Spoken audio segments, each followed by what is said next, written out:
Chorfi Mohamed, expert comptable, commissaire aux comptes. J'ai reçu une invitation de la part du conseil régional de l'OPCA d'Agadir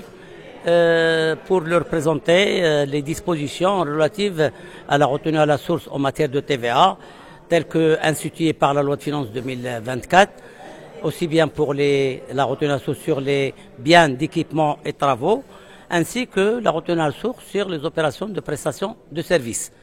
وهاد la retenue à la source فهمتهم كيفاش يديروا la retenue dans quel cas.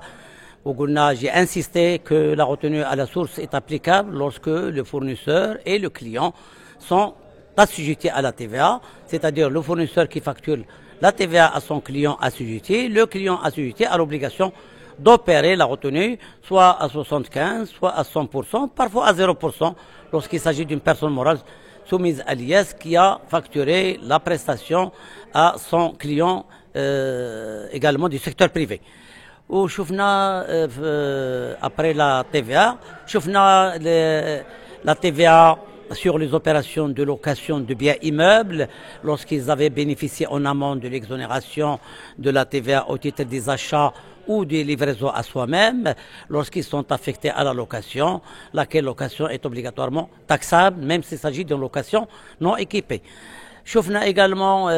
les opérations de régularisation en matière de cession de biens meubles lorsqu'ils avaient bénéficié en amont de l'exonération de la TVA ou de la déduction. L'obligation, le législateur a institué la TVA sur les opérations de cession de biens meubles acquis à compter de 2013, où la loi de finances 2024 avait institué également la régularisation pour défaut de conservation lorsqu'il s'agit de non-conservation du bien meuble dans le délai de 60 mois, alors que pour les biens immeubles, ils ont toujours maintenu l'obligation de les conserver pendant 10 ans.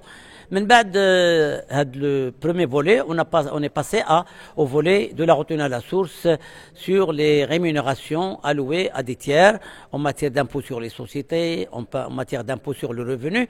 ou bien sûr, j'ai précisé que la retenue à la source sur les rémunérations allouées à des tiers, lorsque le prestataire réalise des opérations au profit de l'État, l'État a l'obligation d'opérer la retenue à la source pour les sociétés 5% et pour les personnes physiques soumises à l'IR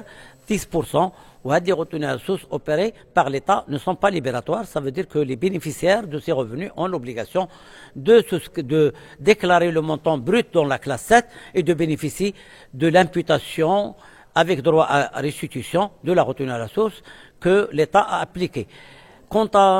au secteur privé, lorsque la personne morale travaille avec le secteur privé, il n'y a pas de retenue à la source à opérer. Par contre, lorsqu'il s'agit d'une personne physique prestataire de services pour le compte du secteur privé ou de l'État, le secteur privé a l'obligation de lui opérer 10% de la retenue à la source. Ou les 10% n'est pas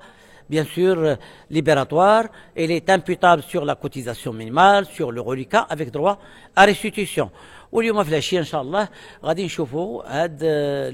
la loi de finances qui va porter bien sûr sur l'impôt sur le revenu, le barème notamment, tel que institué par la loi de finances 2025. وغادي نشوفوا beaucoup de mesures, des retraites complémentaires, des changements qui ont été introduits au niveau de l'impôt sur les sociétés, en matière de TVA, en matière de droit d'enregistrement. ان شاء الله غادي نحاولوا باش نديروا عاوتاني من بعد اللقاء في العشيه pour clarifier les nouvelles dispositions introduites par la loi de finances 2025. بارك الله عليكم. Merci.